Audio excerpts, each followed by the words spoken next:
Show Winners, Wibu Happiness. Gimana nih kabar kalian? Ya balik lagi sama gue Wibu yang bangga jadi Wibu ini di segmen rangkum cerita. Yang kali ini gue bakal bawain cerita dari Nageki no Bore lagi ya. Sesuai video kemarin, lanjutin video kemarin. Dan ya atas mungkin bayaran gue ya. Karena minggu ini cuma satu kali upload tuh baru kemarin ya. Jadi langsung gue upload lagi hari ini. Harusnya hari Sabtu ini video naik ya kalau nggak ditahan YouTube. Dan ya kalau uploadnya nggak lama nggak ada gangguan jaringan lah.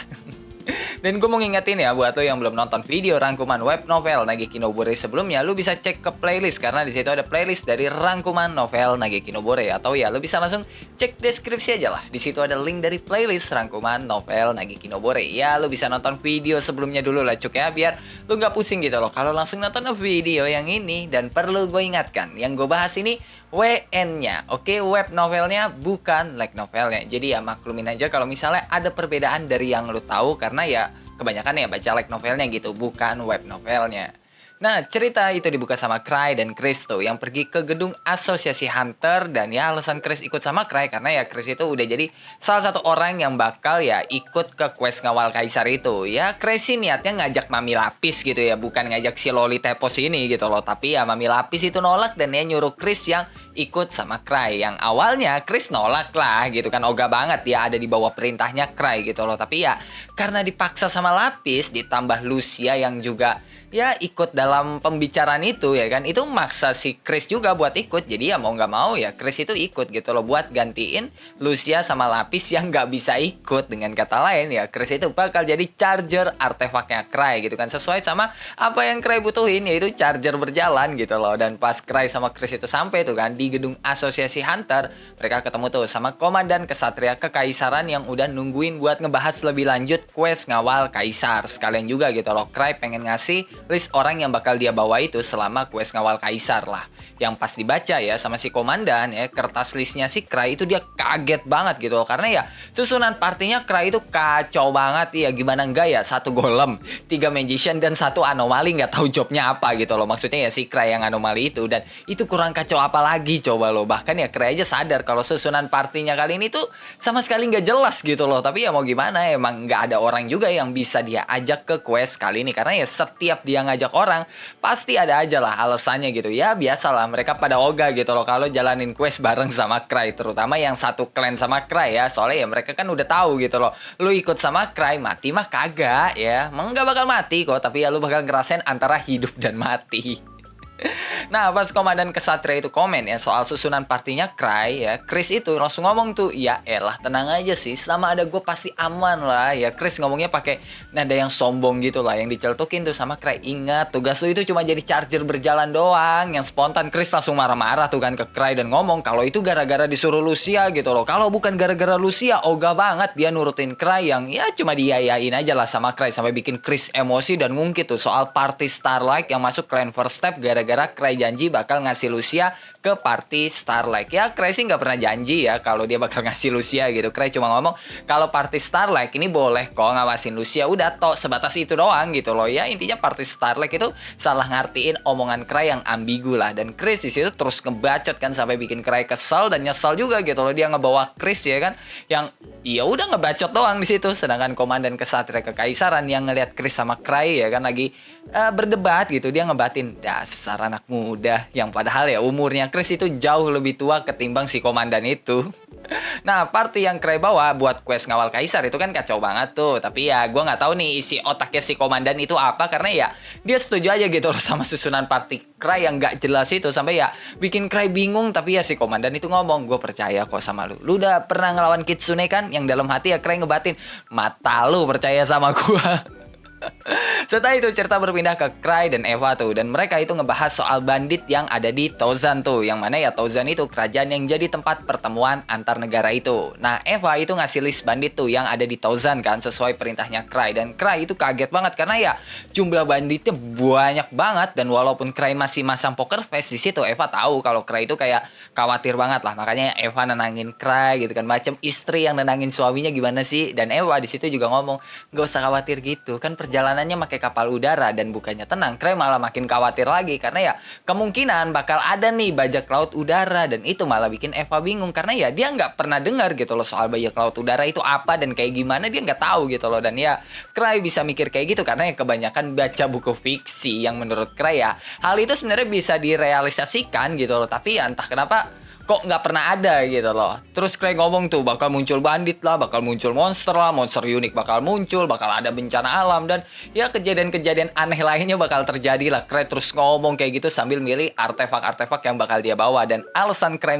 bilang kayak gitu karena dia yakin hasilnya itu bakal kebalikan dari apa yang dia omongin. Soalnya kan ya kebiasaannya begitu gitu loh, pengen ada hujan nih ya biar acara White Sword Gathering itu di cancel, malah cerah banget. Pengen cuaca cerah biar bisa jalan-jalan dengan tenang ya, pas kejadian di Surus tuh itu malah ada bencana alam ya, gimana dong. Di lain tempat, party Grieving Soul kecuali Cray ya, itu lagi pada kumpul tuh dan mereka berencana buat ngikutin Cray sesuai sama apa yang dipikirin si Tri di video sebelumnya, karena ya mereka nggak mau gitu loh harus ditinggal sama Cray, atau ya lebih tepatnya mereka itu mikir kalau alasan Cray itu tidak mengajak mereka biar mereka itu bisa mengikuti Cray dari belakang dan iya, ngeberantas para bandit, entah apa gitu loh. Intinya ya ngebersihin jalannya Cray lah. Mereka pikir kayak gitu gitu loh. Dan ya mereka juga punya obsesi yang tinggi juga sih ke Cray gitu. Termasuk Ansem dan Luke gitu loh. Dan karena Cray itu bakal lewat jalur udara ya kan. Mereka itu cuma punya 3 opsi tuh buat ngintilin Cray. Yang pertama ya ngikutin pakai layang-layang, atau nyusup ke pesawat yang dipakai sama Cray, atau yang ngintilin lewat jalur darat. Tapi ya mereka harus effort lebih banyak gitu loh. Karena ya bakal ngelawan banyak monster. Nah, dari informasi yang Citri sama Lucia dapat, musuh kekaisaran kali ini itu Kitsune, tapi bukan Kitsune ekor 13 atau ya Mother Fox yang pernah mereka lawan sebelumnya tuh. Musuhnya kali ini itu adalah organisasi Kitsune. Ya emang sih dibandingin Kitsune dari Lost In itu beda jauh gitu loh. Organisasi Kitsune ini masih ada di bawah ya Kitsune dari Lost In, tapi ya organisasi Kitsune itu salah satu organisasi paling berbahaya yang ada di dunia. Bahkan ya tingkat bahayanya itu ada di atas Tower of Akasa, dan informasi soal organisasi Kitsune itu juga dikit banget yang diketahui gitu loh, karena ya dari organisasi Kitsune ini cuma tujuan dari mereka doang gitu loh yang diketahui, yaitu untuk menghancurkan peradaban manusia, dan ya sisanya nggak ada yang tahu gitu, mau itu anggotanya siapa, struktur organisasinya seperti apa, nggak ada yang tahu pastinya gitu loh. Semuanya itu cuma katanya doang gitu loh, kayak anggota organisasi Kitsune katanya mantan intelijen dari suatu negara yang diasingkan katanya. Nah, pasti Tri sama Lucy yang ngebahas soal organisasi Kitsune, Luke sama Liz yang otaknya agak gesrek ya, itu langsung nyeletuk. Ya elah, tinggal bantai aja, ribet banget sih. Iya, si Tri sama Lucy cuma bisa pasrah ya tuh ngelihat Liz sama Luke yang ya otaknya udah agak nggak waras lah. Tapi ya si Tri ngingetin setidaknya sisain 1 buat diinterogasi lah ya, jangan dibunuh semua nih kalau lu pada pengen ngebunuh gitu loh. Setelah itu cerita berpindah ke Cray yang ngebawa Kill Knight tuh ke asosiasi Hunter buat ketemu sama orang-orang yang dia pilih buat ikut quest ngawal kaisar kali ini. Dan ya salah satunya ya Keca Caka gitu loh yang udah datang di asosiasi Hunter. Yang tiap Cray ajak ngomong ya si Keca Caka ini cuma ngebalas hihihi si ke ya gitu-gitu doang loh, sampai Cray mikir ini orang udah gak waras nih kayaknya ya. Atau ya mungkin gue salah bawa orang ini kalau kata Cray ya. Sedangkan Chris tuh yang baru aja datang itu langsung ngebacot tuh kan ke Cray gitu loh, yang ya Cray itu nggak ngejemput dia lah, padahal ya Cray sendiri gitu loh yang minta bantuan, dan Chris itu sebenarnya udah nungguin Cray ya dari subuh gitu loh, tapi ya Cray itu malah nggak datang, yang Chris kira Cray itu masih turu gitu kan, makanya ya Chris samperin lah tuh Cray ke rumahnya, tapi kata Lucia Cray udah jalan. Ya jelas lah Chris kesel banget ya pas ngelihat Cray di asosiasi gitu loh, apalagi ya Cray itu malah pakai baju pantai gitu loh, soalnya kayak YOLO aja lah ya. Coba ya Cray itu ngasih tahu ini tuh artefak, dan Cray itu pengen lanjut ngomong kan, tapi pas dia lihat setelan yang dia pakai, bentar, setelan gua kok gini amat ya. Dan nggak cuma Cray doang yang mikir gitu, Chris, Gar, Kaina, bahkan Time Aporkis juga mikir kayak gitu loh. Setelannya Cray itu nggak banget gitu loh, tapi ya udahlah ya, Cray nggak mau ambil pusing, yang penting ya fungsinya gitu loh, bukan penampilannya. Yang pas kesatria kekaisaran yang bernama Franz itu datang, dia itu juga sama tuh kayak Chris ya kan, langsung ngoceh soal bajunya Cray, yang seakan Cray kayak menganggap ini cuma jalan-jalan doang gitu loh, padahal ya ini quest penting ngawal kaisar gitu loh. Dan ya Franz itu itu emang punya hak buat ngomong kayak gitu karena ya dia adalah pemimpin dari ya pengawalan kaisar kali ini. Tapi ya Cray ngomong ini artefak loh, artefak gua sama armor lu juga bagusan ini artefak karena ya artefak baju pantai yang dipakai sama Cray itu bisa ngasih efek stabil di segala kondisi ekstrim. Jadi ya mau sepanas apapun, sedingin apapun gitu kan, ya Cray nggak bakal ngerasa apa-apa gitu loh. Artefak baju pantainya itu bakal ngasih Cray suhu ternyaman buat Cray. Dan gak cuma itu doang, ya kan, artefaknya Cray itu juga bisa menstabilkan emosinya Cray gitu loh. Dan ya walaupun Cray itu cuma punya bajunya doang sih ya, karena ya artefak pantai yang dipakai sama Cray itu harusnya satu set tuh, ada celananya, ada kacamata hitamnya, sama ada sendal jepitnya gitu loh. Makanya ya dibilang setelannya Cray kali ini tuh nggak matching banget. Yang padahal ya kalau Cray pakai satu set ya, itu bakal matching banget lah penampilannya Cray. Nah, kapal udara yang jadi transportasi mereka ya buat pergi ke Thousand itu nggak ada tuh di ibu kota Zebrudia. Kapal udaranya itu ada di tempat lain dan mereka itu baru pengen OTW ke sana kan. Dan Franz itu ngasih tahu kan kalau rute perjalanan mereka untuk pergi ke kapal udara itu udah diamanin tuh sama pihak kekaisaran. Tapi ya Cray yang kayak tahu pola pikirnya Franz itu ngomong kalau misalnya nih ya ada pertarungan, rombongannya Cray itu bakal mundur biar nggak bikin pasukannya Franz bingung soal kerjasama dan strategi. Ya sebenarnya sih Cray ngomong gitu buat mancing Franz doang ya, karena ogah banget gitu loh kalau dia harus gelut gitu. Dan bener aja dugaannya Cray, Franz itu jadi kayak ngerasa tertantang gitu loh. Bahkan ya Franz aja sampai ngomong, lu sama rombongan lu nggak perlu ikutan, jauh-jauh aja kalian dari pandangan kaisar. Ya Franz ngomongnya pakai nada sombong banget lah ya, tapi ya Cray malah iya doang sambil ngebatin, kena lo.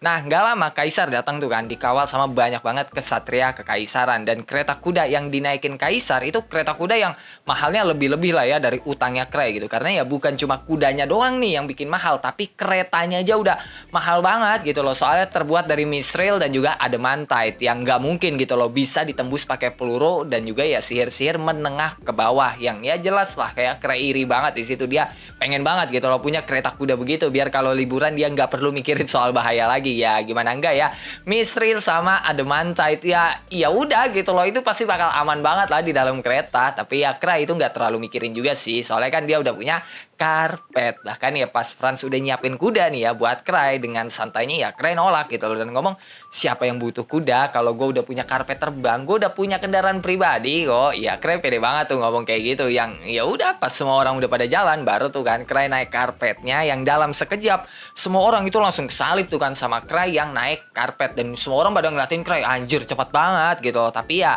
karena Cray ini belum bener-bener jinakin karpetnya ya, Cray dalam sekejap itu langsung nyungsep ke depan gerbang ibu kota yang untungnya Cray pakai save ring. Kalau nggak mah ya udah Cray udah mati itu sebelum perjalanan dimulai. Dan ya gara-gara Cray yang nyungsep itu ya perjalanan mereka jadi ditunda tuh gara-gara gerbang kota hancur, beberapa pohon tumbang, jalan aja sampai bolong gitu loh. Ya mereka harus ngebersihin lah hasil kegoblokannya Cray dulu gitu loh, baru ya mereka bisa jalan. Nah di lain tempat pas Cray sama yang lainnya lagi pada ya ngeberesin kekacauan di gerbang ibu kota, para tentara bayaran itu lagi pada nungguin kedatangan Kaisar tuh. 1 jam Kaisar belum datang juga, 2 jam belum datang juga, tentara bayaran udah mulai gabut di situ. Bahkan ya ada yang ketiduran dan ada yang nyeletuk, mending balik aja lah ya. Tapi ya ketua dari tentara bayaran di situ ngomong, nunggu 30 menit lagi ya, kalau nggak datang juga kita cabut dah. Yang udah tuh mereka tungguin kan. Dan iya benar sih ada yang datang, tapi bukan rombongannya Kaisar, malah member Grieving Soul yang pada muncul. Yang jelas orang-orang itu langsung pada takut ya, karena ya mereka tahu kalau itu adalah Grieving Soul. Ya mereka emang nggak tahu muka dari member Grieving Soul, tapi ya karena sekarang member Grieving Soul itu pada pakai topeng semua, ya jelas lah para tentara bayaran itu tahu. Karena ya topeng tengkorak tanpa mata dan tanpa lubang mata yang punya ya Grieving Soul doang gitu loh. Orang gila mana yang mau pakai topeng seperti itu?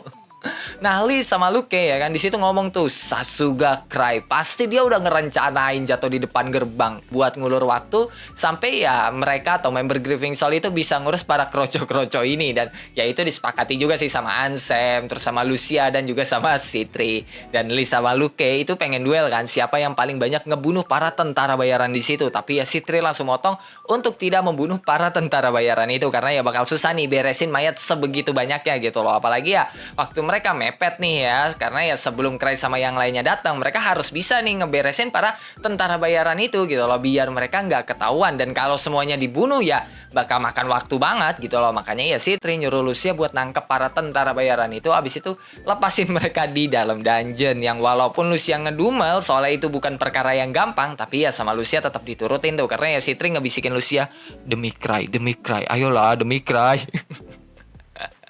Nah, di lain tempat, rombongan Cry sama rombongan Kaisar itu udah jalan tuh kan, ninggalin ibu kota Zebrudia. Dan karena kejadian Cry yang nyungsep sebelumnya, Cry dilarang tuh pakai karpetnya lagi kan. Dia harus naik kuda lah. Dan karena Cry itu nggak bisa naik kuda, dan satu-satunya orang yang Cry kenal di situ ya cuma Chris doang, ya mau nggak mau lah, Cry itu nebeng sama Luli Sun Sun yang satu itu. Walaupun ya Chris ngomong ke Cry itu ya kayak biasa lah ya, tipikal Sun Sun gitu, Betsuni. Yang setelah setengah hari ya akhirnya Cry sama yang lainnya itu berhenti tuh di pemberhentian pertama mereka, yaitu salah satu kota kecil. Dan ya mereka sebisa mungkin lah menghindari berkemah di luar kota, karena ya demi keamanan si Redrick, Kaisar Zebrudia. Dan pas mereka udah sampai di penginapan, ya udah rombongan Cry sama beberapa kesatria kekaisaran itu pada ngobrol tuh kan. Dan Franz di situ pede banget tuh kalau Kitsune itu takut sama mereka, yang diceletukin lah sama Cry. Lu jangan kepedean gitu lah, lu aja belum pernah kan ketemu sama Kitsune. Yang ya kayak gue bilang di video sebelumnya gitu loh, Kitsune yang dimaksud Cry itu Kitsune dari Lost In yang kekuatannya ya emang pada broken gitu loh. Sedangkan Kitsune yang dimaksud Franz ya itu Kitsune dari organisasi Kitsune. Ini jadi ada dua Kitsune yang berbeda gitu loh yang mereka maksud. Nah di situ Chris juga ikut kepedean tuh. Dia aja sampai ngomong ya, kalau ada musuh yang nggak bisa Cry lawan sendirian, serahin aja lah ke dia. Ya niatnya Chris sih buat caper ya ke Cry gitu loh. Maksudnya tuh gini, Cry tenang aja, aku bakal melindungimu kok. Yang maksudnya Chris begitu gitu loh. Tapi ya Cry itu malah nyeletuk, anak kecil nggak usah ikut-ikutan. Ada Keca Caka sama Terem Aporkis sini. Ya jelas lah di situ Chris langsung kesel kan. Dan ya maksud omongannya Cry sih, udah lu itu aset penting, charger berjalan gua. Kalau lu mati nggak ada nih yang ngisiin artefak gua. Maksudnya Cry sih begitu. Nah, habis itu Franz tanyain tuh kan soal pendapatnya Cry tentang pengawalan Kaisar kali ini. Dan di situ semua orang langsung pada ngeliatin Cry itu kan. Dan itu bikin Cry panik karena ya emang selama ini pendapatnya Cry itu selalu benar gitu loh. Tapi ya benar dengan cara yang salah gitu loh. Cuma ya karena dia dipaksa ngomong, ya udahlah Cry ngomong gitu loh. Kalau pengawalannya terlalu mencolok, ya emang Kaisar itu penting. Tapi ya dengan terlalu mencolok begitu, ya semua orang jadi tahu lah kalau yang ada di dalam kereta kuda itu ya Kaisar Zebrudia gitu loh. Terus Cry juga bilang kan kemungkinan bakal ada naga atau ya sesuatu kayak Phantom gitu selama perjalanan mereka. Nah, dasar dari pendapatnya Cry itu dari musuh yang bisa ngendaliin naga tuh, yang mana ya kan itu udah kejadian pas penyerangan di Istana Kekaisaran. Dan juga kalau soal Phantom, Cry itu berpendapat karena ya kan musuh mereka ini Kitsune gitu. Yang Cry pikir Kitsune yang dimaksud sama Franz itu Kitsune dari Lost In gitu loh. Yang berarti kan Phantom nggak salah gitu loh pendapatnya Cry. Nah, pendapatnya Cry itu ya kan ditentang tuh sama Franz kan, yang nggak mungkin lah naga nyerang mereka gitu loh. Mereka kan lagi ada di dalam kota. Tapi Cry itu malah sarkas, iya kok naga nggak bakal nyerang di dalam kota. Gue percaya banget kok sama lu. Bahkan ya kejadian naga yang nyerang Istana Kekaisaran itu cuma ilusi doang kan. Kesatria Kekaisaran ngebunuh naga juga ilusi kan. Wah, di situ Franz langsung kicap banget ya, udah nggak bisa ngomong apa-apa lagi. Dan Cry langsung nepok punggungnya Franz kan, terus ngomong, tenang aja, ada Tremaporkis, kalau ada naga muncul bakal dibunuh kok sama Tremaporkis ya. Cry ngomong gitu sambil ngelirik ke Tremaporkis ya, yang bikin Tremaporkis tuh agak gimana gitu loh. Dan Tremaporkis itu nanyain kan alasan Cry ngajak dia itu apa gitu loh, kenapa bukan Ahrun atau Marie aja gitu loh. Yang Cry jawab, kebetulan doang, yang padahal mah ya karena Tremaporkis itu punya kekuatan dan nama baik. Yang intinya ya Cry itu cuma pengen manfaatin Tremaporkis doang gitu loh. Dan oke lah, cukup sampai di sini buat cerita kali ini. Gimana nih Cok, menurut lo soal cerita kali ini bagus atau tidak? Coba tulis tanggapan lo di kolom komentar. Dan ya seperti biasa sebelum mengakhiri video ini, gue mau bacain beberapa orang yang telah komen di video-video sebelumnya. Yang pertama ada dari Carsonono. Bang, kok ini nggak ada playlist rangkuman WN Shadow Garden? Cuma ada videonya doang yang udah tertera dan dibikin playlist, nggak adakah? Jawabannya enggak, karena ya gue emang nggak pernah ngebahas WN Shadow Garden. Yang pernah gue bahas itu LN Shadow Garden, dan itu juga cuma satu video gitu, yaitu volume 6. Jadi ya kayak ngapain gitu loh gue bikin playlist kalau cuma satu video. Dan ya yang udah ada playlistnya ya yang ada di dalam game Shadow Garden gitu loh, yang nyambung sama cerita utama. Karena kan banyak nih ya yang nggak mainin game Shadow Garden, makanya ya gue bikinin lah tuh videonya biar orang-orang pada tahu gitu loh kalau cerita di dalam game Shadow Garden itu mayoritasnya canon.